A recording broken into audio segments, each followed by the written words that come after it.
ഇന്ന് ഞാനുള്ളത് സെയ്ഹാത്ത് എന്ന് പറയുന്ന സ്ഥലത്താണ് കേട്ടോ. ദമാമിനോട് അടുത്ത സിറ്റിയാണ് സെയ്ഹാത്ത്. അവിടെയാണ് ഞാനുള്ളത്. അവിടെ ലുലു സൂപ്പർ മാർക്കറ്റിൻ്റെ പാർക്കിങ്ങിൽ നിന്നിട്ടാണ് ഇപ്പോൾ ഞാൻ സംസാരിക്കുന്നത് കേട്ടോ. ലുലു സൂപ്പർ മാർക്കറ്റ് എന്നല്ല, അതൊരു ഹൈപ്പർ മാർക്കറ്റാണ് വിത്ത് വലിയ പാർക്കിംഗ് ഉണ്ട്, വലിയൊരു മാർക്കറ്റാണ്. എന്തായാലും നമുക്ക് ഇന്ന് ഇവിടുത്തെ വിശേഷങ്ങൾ കാണാം കേട്ടോ. ഈ സെയ്ഹാത്ത് എന്ന് പറയുന്നത് ദമാമിനോട് തൊട്ടടുത്ത സ്ഥലമാണ്. കടലിൽ ഞാനിപ്പോൾ ഈ നിൽക്കുന്ന ലുലുവിൽ നിന്ന് കടലിലേക്ക് പോകാനായിട്ട് കുറച്ച് ദൂരമേ ഉള്ളൂ. നല്ല ചൂടുണ്ട്, നല്ല പൊടിക്കാറ്റുണ്ട്, അതുപോലെ തന്നെ ഹ്യൂമിഡിറ്റി ഉണ്ട്. പിന്നെ ഇവിടെ എന്ന് പറയുന്നത് കടലിനോട് അടുത്ത ആയതുകൊണ്ടും വെള്ളത്തിൻ്റെ ലഭ്യത കൂടുതലുകൊണ്ടും ഇവിടെ കൂടുതലും കൃഷിയിടങ്ങളാണ് കേട്ടോ. ഇവിടെ ഈ കൃഷിയിടത്തിൽ നിന്നാണ് ഇവിടെ കൂടുതൽ പച്ചക്കറികളും ഈ ഈസ്റ്റേൺ റീജിയനിലെ മാർക്കറ്റിലേക്ക് വരുന്നത്. അപ്പോൾ ഇന്ന് നമുക്ക് കുറച്ച് സെയ്ഹാത്തിലെ വിശേഷങ്ങളും ഒക്കെ കാണാം. അപ്പോൾ നമുക്ക് വീഡിയോയിലേക്ക് പോവാം. ട്രാവൽ ടെക്കിൻ്റെ ഒരു പുതിയ വീഡിയോയിലേക്ക് എല്ലാവർക്കും സ്വാഗതം. ഈ കാണുന്നതാണ് ലുലു സൂപ്പർ മാർക്കറ്റ് കേട്ടോ. ഈ കാണുന്നതാണ് ഇതിൻ്റെ പാർക്കിംഗ് ആണ് ഞാൻ നിങ്ങളെ നേരത്തെ കാണിച്ചത്. ഈ അടുത്ത പ്രദേശങ്ങളാണ് ഇപ്പോൾ കാണുന്നത്. ഇവിടെ ഒരു തുറന്ന സ്ഥലമാണ്. ഇവിടെ അത്രത്തോളം വലിയ തിരക്കും ബഹളമൊന്നും ഉള്ള ഏരിയ അല്ല. ഇവിടെ സാധാരണക്കാർ താമസിക്കുന്ന ഒരു ഏരിയ ആണ്. അത് കാരണം അത്രത്തോളം തിരക്കില്ല. എന്നാലും ദമാമിനോട് അടുത്ത സ്ഥലമാണ്. ഇവിടെ നിന്ന് ദമാം അറൗണ്ട് 20 കിലോമീറ്ററോളമൊക്കെ ഉള്ളൂ. കോർണിഷ് ഏരിയ ആണ്. അപ്പോൾ അതിൻ്റെതായ തിരക്കും ബഹളമൊക്കെ ഉണ്ട്. പക്ഷേ ഇപ്പോൾ ചൂടായതുകൊണ്ട് ഹ്യൂമിഡിറ്റി ആയതുകൊണ്ടൊന്നും ജനങ്ങളൊന്നും വെളിയിൽ കാണുന്നില്ല കേട്ടോ. സൂപ്പർ മാർക്കറ്റിലും തീരെ തിരക്ക് കുറവാണ്. ഇവിടെ ഇപ്പോൾ സ്കൂൾ അവധിയും അതൊക്കെ ആയതുകൊണ്ട് തിരക്ക് കുറവാണ്. ഞാൻ എന്തായാലും സൂപ്പർ മാർക്കറ്റിനെ ഉള്ളു കാണിക്കുന്നില്ല. എന്ന് പറഞ്ഞാൽ സൂപ്പർ മാർക്കറ്റിനുള്ളിൽ നിങ്ങൾക്ക് എല്ലാവർക്കും അറിയാമല്ലോ എന്താണുള്ളതെന്ന്. അത് കാരണം അതിനകത്തേക്ക് പോകുന്നില്ല. ഞാൻ അതിൻ്റെ വെളിയിലത്തെ വിശേഷങ്ങളൊക്കെ കാണിക്കാം. നമുക്ക് കുറച്ച് ഫാം ഏരിയയിലും അങ്ങോട്ടും ഇങ്ങോട്ടൊക്കെ പോയിട്ട് അവിടത്തേക്ക് വിശേഷങ്ങളൊക്കെ കാണാം. ചൂടായതുകൊണ്ട് ഭയങ്കര ബുദ്ധിമുട്ടാണ് കേട്ടോ. പിന്നെയും പറയാണ്, നിങ്ങൾ കണ്ടോ ഒരു വീടിനെ ചുറ്റി മൊത്തം മാവ് നട്ടിരിക്കുന്നത് കണ്ടോ. മാവ് ശരിക്കും പൂക്കാൻ തുടങ്ങിയിട്ടില്ല, ഇപ്പോൾ ചെറുതായിട്ട് പൂ വെച്ചിരുന്നു. പക്ഷേ അതിലൊക്കെ മാങ്ങയുണ്ട് കേട്ടോ. പക്ഷേ ഇവിടുത്തെ മാവിലെ മാങ്ങ ഇവരാരും കഴിക്കാറില്ല. അതായത് ഇതിൻ്റെ തോലിന് ഭയങ്കര കട്ടി കൂടുതലാണ്. ഞാൻ 1-2 പ്രാവശ്യം ഇതിൻ്റെ പച്ചമാങ്ങ പറിച്ചിട്ടിങ്ങനെ തിന്നാൻ നോക്കി. അപ്പോഴതിൻ്റെ തോല് ഭയങ്കര കട്ടി കൂടുതലാണ്. അതുകൊണ്ടാണെന്നറിയില്ല ആരും മാങ്ങ കഴിക്കാറില്ല. മാങ്ങ ഇങ്ങനെ ഉണ്ടായി പഴുത്ത് വെളിയിൽ വീണിങ്ങനെ പോവാണ് പതിവ്. പക്ഷേ ചില സ്ഥലങ്ങളിൽ പ്രത്യേകതരം മാവുകളുണ്ട്. ആ മാവിലെ മാങ്ങ നല്ല ടേസ്റ്റും ഉണ്ടാവും, നല്ല കട്ടി കുറവും ഉണ്ടാവും. മിക്ക വീടുകളിലും മാവ് ഒരു തണൽ വൃക്ഷം പോലെ ഇങ്ങനെ വെച്ച് പിടിപ്പിച്ചിട്ടുണ്ട്. അതുപോലെ മുരിങ്ങ മരമുണ്ട് കേട്ടോ. മിക്ക വീടുകളിലും ഉണ്ട് മുരിങ്ങ മരവും. ഇതേ നോക്കി അതിലൊക്കെ മാങ്ങ ആവശ്യം പോലെ ഉണ്ടായി കിടപ്പുണ്ട്. ഞാൻ കാണിക്കാൻ കുറച്ച്. ഇങ്ങനെ ഉണ്ടാവും, അവിടെയൊക്കെ മാങ്ങയുണ്ട്, അതിലൊക്കെ മാങ്ങയുണ്ട്. പക്ഷേ മാങ്ങ ആരും എടുത്ത് ഉപയോഗിക്കാറില്ല. എന്തുകൊണ്ടാണെന്ന് എനിക്കറിയില്ല. മാങ്ങയുടെ ഈ തൊലിയുടെ കട്ടി കൊണ്ടാണോ അതോ വേറെന്തെങ്കിലും കൊണ്ടാണോ ഇവർ മാങ്ങ ഉപയോഗിക്കാത്തത്? എന്തിനാണ് ഈ മാവ് നട്ടു വളർത്തുന്നതെന്ന് ഇവിടെയൊക്കെ റോഡിൽ നല്ല പച്ചപ്പുണ്ട് കേട്ടോ. അത് ഈ പാർക്കൊക്കെ കണ്ടോ, പാർക്കൊക്കെ. പക്ഷേ ഇപ്പം ചൂട് കൊണ്ട് അവർ മനുഷ്യന് പുറത്തേക്ക് ഇറങ്ങുന്നില്ല കേട്ടോ. റോഡിൻ്റെ സൈഡിൽ നോക്കിയാൽ നല്ല പച്ചപ്പാണ്, നല്ല ശരിക്കും പച്ചപ്പുണ്ട്. ഇവിടെ ഒന്നും വെള്ളം ഒഴിക്കേണ്ട ആവശ്യമില്ല, ശരിക്കും പച്ചപ്പുണ്ടാവും. എന്ന് പറഞ്ഞു കഴിഞ്ഞാൽ ഇവിടെ താഴ്ന്ന പ്രദേശമായതുകൊണ്ട് നല്ല പച്ചപ്പുണ്ട് കേട്ടോ. അടിപൊളിയാണ് ഇവിടെയൊക്കെ. തേച്ച് റോഡിൻ്റെ സൈഡൊക്കെ കണ്ടോ, നല്ല ഇതേ നോക്കിയാൽ ഇവിടെയൊക്കെ കണ്ടോ. സൗദി അറേബ്യയിൽ കുറച്ച് പച്ചപ്പുള്ള കുറച്ച് ഭാഗങ്ങളാണ് ഈ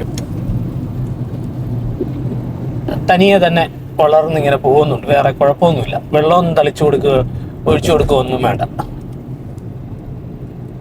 എൻ്റെ പിന്നിൽ കാണുന്നത് ഫാമാണ് കേട്ടോ.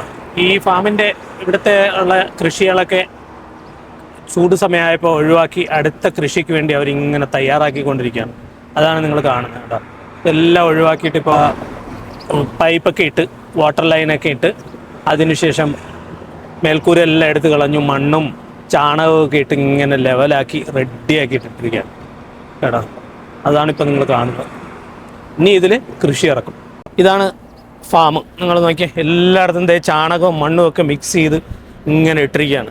ഇതിങ്ങനെ ഒത്തിരി കേട്ടോ, എത്രമാത്രം ഏതാണ്ട് 1/2 കിലോമീറ്ററോളം ദൂരത്തിലുണ്ട് ഈ ഫാം കേട്ടോ. ഇത് മൊത്തം സെറ്റ് ചെയ്ത് എടുത്തിട്ട് ഇതിനകത്തേക്ക് കൃഷി ഇറക്കുന്നത്. ഇവിടെ ഇങ്ങനെ പ്ലാസ്റ്റിക് വിരിച്ചിരിക്കുന്നുണ്ട്. അതിനകത്തെല്ലാം വാട്ടർ ലൈനൊക്കെ ഇട്ടിട്ട് ഇങ്ങനെ എന്തോ ചാക്കിൽ ചെറിയ ചെറിയ കീസിൽ കെട്ടിയിട്ട് ഇങ്ങനെ വെച്ചിരിക്കുക. പ്ലാസ്റ്റിക് പറന്നു പോകാതിരിക്കാൻ അത് വളമോ മണലും കണ്ടൊക്കെയാണ്. ഇത് കണ്ടോ, ചാണകം മിക്സ് ചെയ്തിട്ട് ഇങ്ങനെ ഇട്ടിരിക്കുകയാണ്.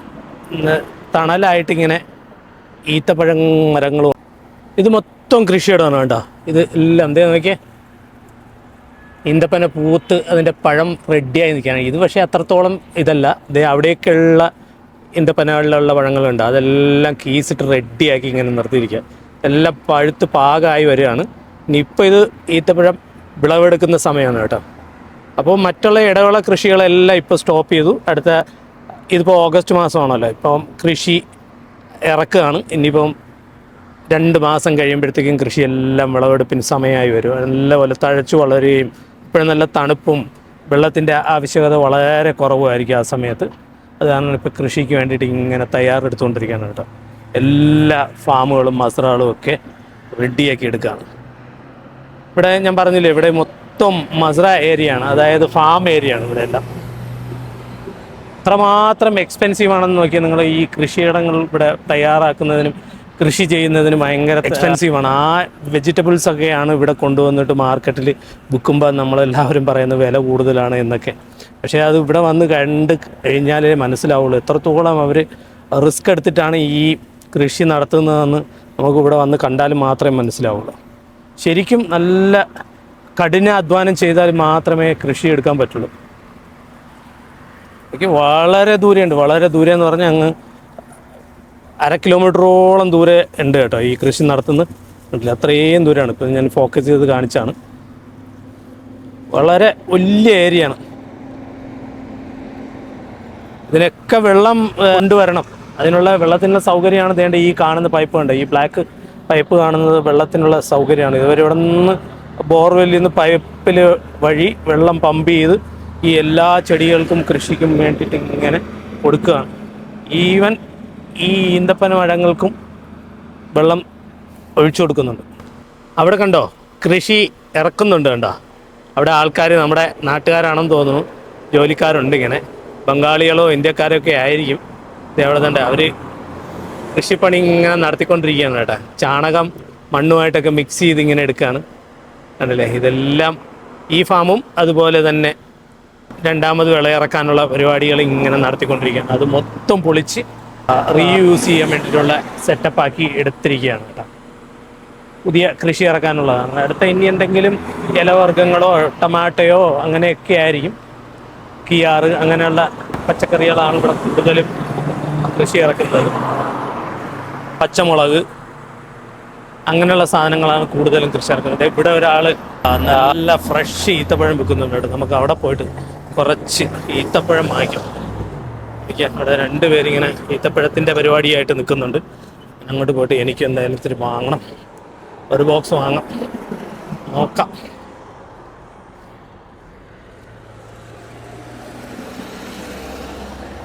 നല്ല ഈത്തപ്പഴം ഫ്രഷാണ്, നമുക്ക് വാങ്ങാം.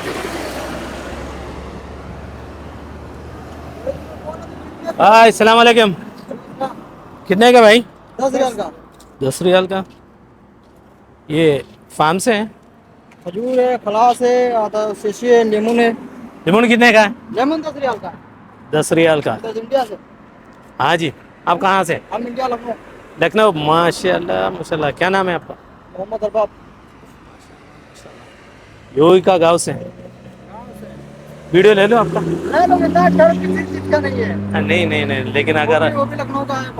वीडियो इंडिया पहुंच गया तो बाद में बोलेंगे भाई हम इंडिया में मैनेजर का काम कर रहा है करके आप घर वाले को बोला। हम खुद बना के वीडियो डालता है। अच्छा अच्छा अच्छा अच्छा। Okay okay. काम करने आएगा तो काम करेगा। 100% 100%। ओके, मेरे को अच्छा वाला 2 बॉक्स दे दो। कितना दिन रुकेगा ये? फ्रिज में रखेंगे तो रुकेगा। रुकेगा, खराब नहीं होगा ना? फ्रिज में नहीं खराब होगा। ये जामने दे दो ग्लास। ടേസ്റ്റ് वाला दे दो, मेरे बच्चे को भी खाना है ना. ഇതാണ് നിങ്ങൾ കണ്ടല്ലോ, ഇത് ഈ കാണുന്നതാണ് ഈത്തപ്പഴം കേട്ടോ. ഫ്രഷ് ഈത്തപ്പഴമാണ്, നല്ല മധുരമുള്ളതാണെന്ന് തോന്നുന്നു. എന്തായാലും ഒരു പീസ് കാലു, ഒരു പീസ് എന്തായാലും കഴിച്ചു നോക്കട്ടോ. വലിയ പഴമാണ് കേട്ടോ. നല്ല മധുരമുണ്ട്, അടിപൊളിയായിട്ട് പഴുത്ത് വരുന്നുണ്ട്. Tasty, super. എന്തായാലും ഒന്ന് വീട്ടിൽ കൊണ്ടുപോയിട്ട് ये वाला दे दो ना। ये दिया एक? ये दिया। इंडिया में तो जामुन एक ये दे दो, बच्चा शायद ज़्यादा पसंद करता है ना वो। कच्चा इंडिया में नहीं मिलता है। हाँ ये तो नहीं बनता। इंडिया में बहुत लोग लेकर जाते हैं इधर से।